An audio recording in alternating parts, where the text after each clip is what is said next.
want you to close your eyes. Begin taking slow, deep breaths. Inhale, allow your abdomen to expand, followed by your chest, resting in this moment. Acknowledging the gift of your body.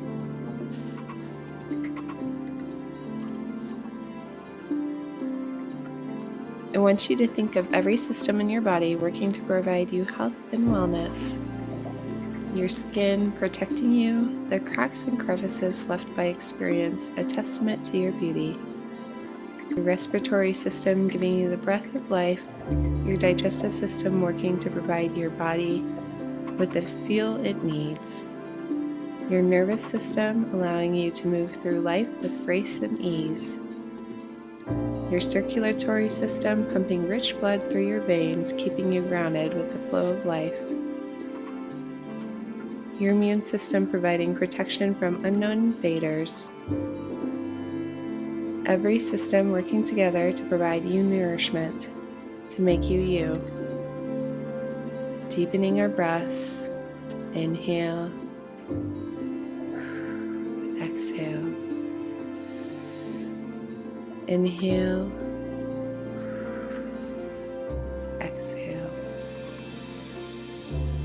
Further down into the body, I want you to think of every organ in the body, unconsciously providing you the care that you need. Your mind more still, feeling only gratitude for these organs. Feeling every breath reaching into every surface of your organs. Inhaling into your kidneys, your lungs, your brain. Allowing the oxygen to saturate every portion of you. Deepening our breaths, let the wave of air sweep over you like a gentle wave drifting you out to a sea of peace, letting go of everything that no longer serves your highest purpose. Moving deeper into the body, seeing all the cells in your body vibrating in love. Envision them all singing together, every cell working to bring your body back to its right balance. Embracing gratitude for your body, forgiving yourself for moments you may have taken advantage of it, knowing that every moment you have with your body is a moment to love it and bathe in gratitude for all these precious moments. Knowing that every cell works very hard to provide you life. Begin to bring yourself back from your cells, through your organs, through your systems, until it is just you and your whole body. Tell every piece of you thank you for this moment with peace. Begin to return to your breath and release an audible sigh. And another to seal this moment. And in times when you are feeling overwhelmed, exhale and sigh and return to this moment.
IHP is the culmination of what we deem Western and Eastern biologic principles and physiological philosophies to work in a synergistic support system to provide health and wellness to the biologic processes of the body.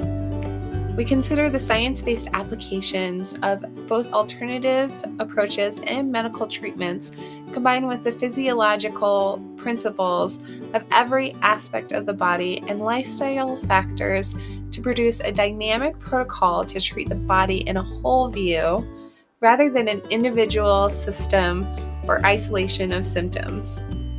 In short, IHP is the utilization of many modalities to remind the body how to behave. What follows is my journey for maintaining and improving health through the exploration of integrative health practices during times of pandemic.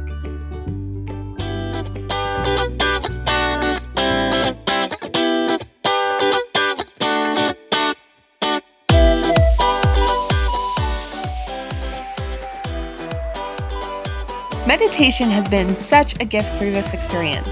During the second week of isolating, it was time to turn off the news. The 24/7 coverage had turned into an obsession and filled me with utter sorrow and sadness. I swapped the stress for a few moments throughout my day to tune into the news coverage of my body and mind. The National Institutes of Health has performed numerous studies investigating the science of meditation. Here's what the culmination of these studies suggests. MRIs reveal thickening of the brain and reduced prefrontal cortex activity while enhanced pituitary stimulation. Deep breathing activities stimulates the vagus nerve and increase homeostatic parasympathetic state of the nervous system. Meditation has been shown to exponentially reduce pain in the body, and in some cases, equal to that of the use of opioids, and nearly all studies suggest that meditation in combination with standard pharmaceutical intervention led to a dramatic decrease in patients' pain versus pharmaceuticals alone. While studies have collectively shown that meditation has a moderate impact on stress and anxiety reduction, what we can infer from its ability to enhance the health of the parasympathetic nervous system can help reduce the impact of stress has on our entire body through regular meditation. Some studies have suggested the added benefit of reducing blood pressure, having a trickle-down effect of the high blood pressure causes and effects such as hostility and heart problems. Gastroenterology studies have been limited but have suggested added benefits to the enteric nervous system by meditation. More research is clearly needed in this field. Many studies have occurred or are underway to further investigate the use of meditation in cancer patients, people with compromised immune systems, and other health benefits of meditation. But from my own experience, meditation has given me just a calm in the chaos of life, soothing my mind and body.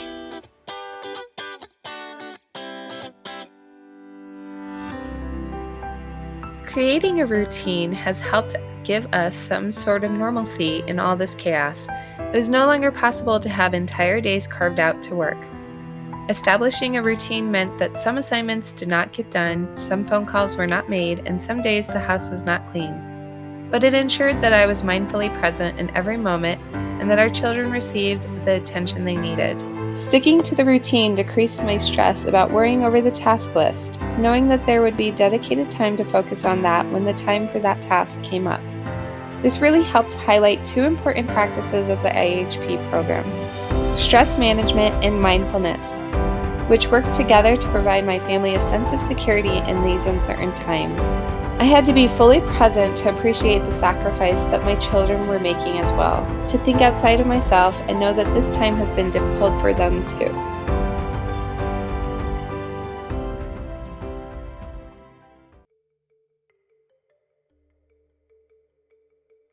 Mindfulness is the power of being in the moment. Sometimes this means just letting go of control and judgment of the situation in order to embrace the healing lesson provided in the present.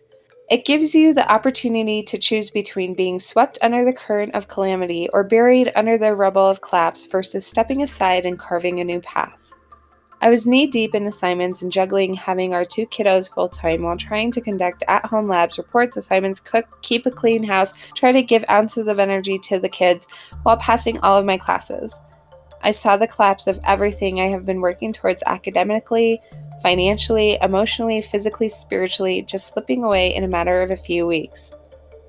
Not only was I constantly running on empty, but my lack of attention to my children depleted them as well. letting go and accepting that our life wasn't going to be different. It was actively different and changing every second. Decreased my stress and helped me to accomplish more than I thought possible. Sometimes it is us who stand in the way of our divine plan.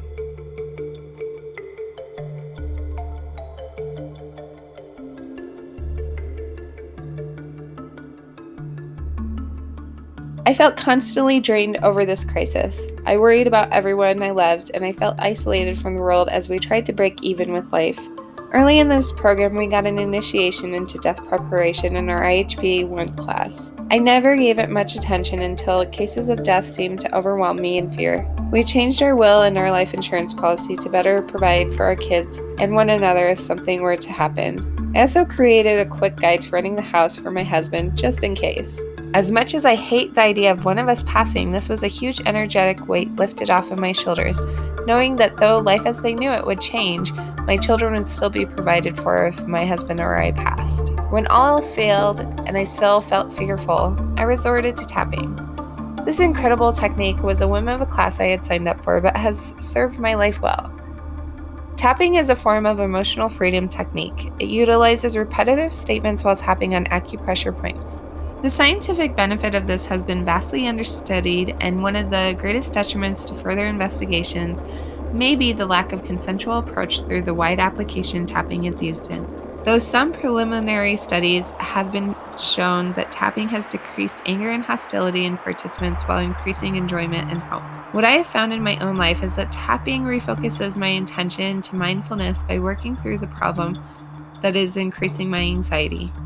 Even if what I am experiencing can be utilized as a placebo, I appreciate the technique in decreasing my own stress impulses.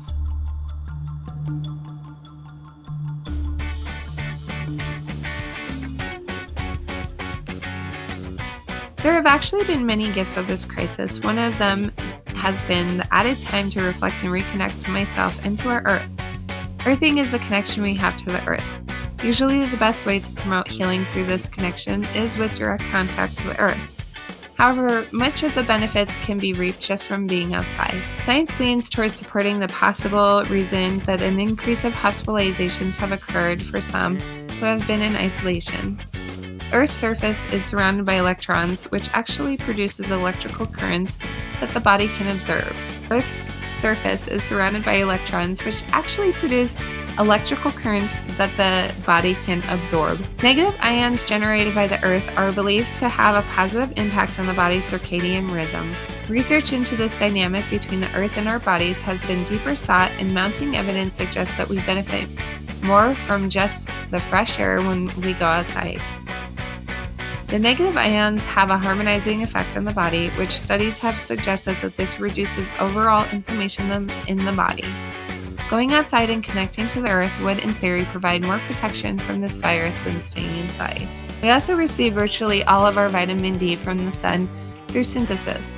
Vitamin D helps support our structural systems quite a bit, especially in calcium absorption. Even if you are receiving the required amount of calcium, the body is unable to absorb fully without vitamin D. Many of us are vitamin D deficient. Developing research is suggesting that this precious sunshine vitamin is reducing the fatality in COVID-19 cases, where some reports suggest by about as much as half. And if we look at the countries that are seeing a decreased impact of the virus, this certainly would not be a shocking statistic. Earthing was a major part in therapeutic healing of our nervous system through this. For me, the hours outside brought clarity and peace of mind. I got all of my frustration with the government, the media, and everything else surrounding this virus out, and found me having less tantrums through the day as well.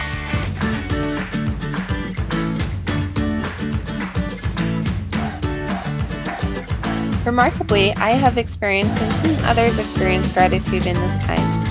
Being grateful for moments of prosperity and lessons in suffering. Knowing that as rough as my life may be at moments, there are still others fighting for one last breath. It is hard not to find reasons to be appreciative in this moment, even against the odds of uncertainty. Gratitude has been gaining attention in the science community in recent years. What early research suggests is that gratitude not only has powerful effects on the mental and emotional processes of the body, but also played a significant evolutionary role as species who performed rituals of gratitude seem to have better outcomes of surviving. Possibly the reason why feeling grateful feels good and leads us to helping others to a greater extent.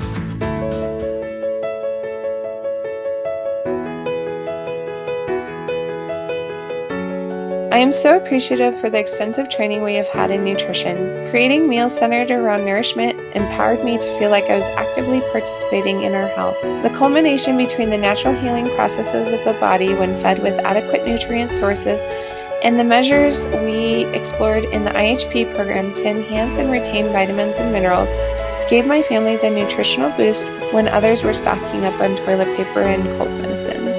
Learning herbal medicine properties helped rest my mind and provide my family with plant medicine to increase our vitality. The meal prepping strategies I learned from the Whole30 segment of fitness and wellness decreased my stress levels and ensured we still have eaten nutritional foods.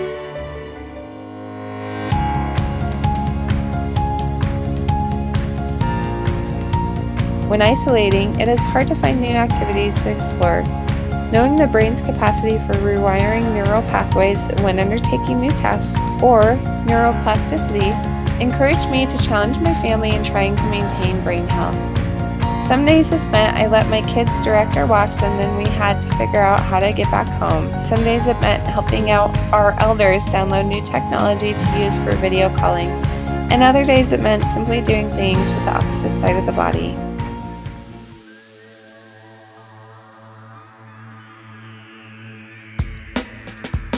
Yoga and exercise have played an important role in optimizing our health during this chaos. Seeking ways to invite the body to get moving has been something that not only has raised our moods, but has also helped us to excel in having successful days. As much as I craved time at the gym, I knew that I had numerous opportunities to help my whole family keep their bodies engaged and healthy. Instead of yoga in the sauna, it was now 5 morning sun salutations to warm up my day and spurts throughout the day with the kids. I swapped pumping iron for digging up my garden and pulling weeds, an activity that meant we could all be outside enjoying the weather together.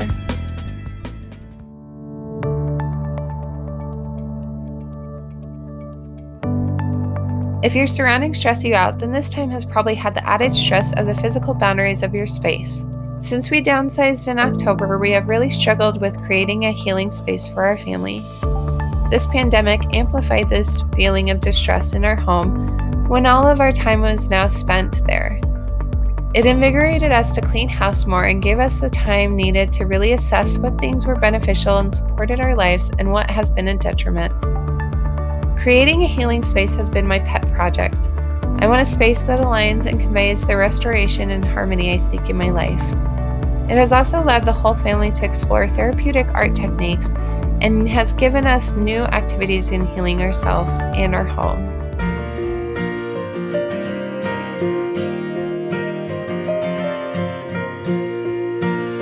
Carl Rogers really helped define the concept of unconditional positive regard. This is a concept that states that regardless of whatever a person may be presenting themselves as to the world, they are still a valuable human and in need of our basic approval and support. In terms of coaching, this means that we meet a client where they are before we work to build them up. As a wife, with this added time for reflection, the concept of unconditional positive regard gave me the gift to understand when I was loving my husband conditionally and when I was seeing him and valuing him unconditionally. As a mom, it allowed me to laugh at all the moments that were challenging but came from the mouth of innocence. Our wellness coaching class had an unprecedented impact on the way I interacted with my world. All of the gratitude I was finding in this led me to fully understand unconditional positive regard. Though I didn't always exercise this to the best of my abilities, I really started to pause and reflect before I became agitated with someone or some event. Seeing that some people were still in the midst of the reflection and healing helped me to shrug off a lot of the small annoyances that previously would have become unhinged self-obsessions.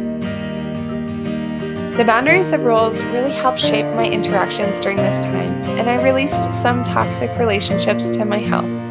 hopefully also releasing others from toxicity I contributed to their lives as well. Finding unconditional positive regard for others also translated into having that for myself. I became devoted to my self-care Sundays, reserving quality self-care time for myself, even if it meant not meeting a deadline. Having this ability also meant securing peace amidst financial upheaval and uncertainty, since unconditional positive regard translated to my physical infrastructure, not just an intellectual dogma.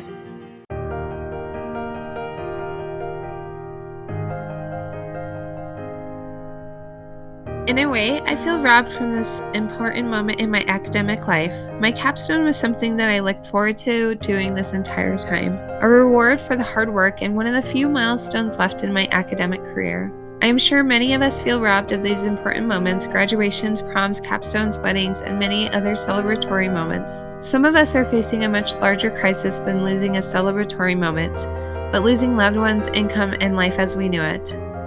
This crisis can be seen as a worldwide call to reflect, something we as society have poorly done. For me, this time was started with a dramatic race against the collapse of the life I had built, trying to prioritize class assignment deadlines, wash clothes, do the dishes, rearrange our financial obligations, keep up with the information overload and conflicting reports of what the virus was, and maintain sanity. The beginning was plagued with fear that ultimately added to the stress of our lives as I raced to hold on to everything.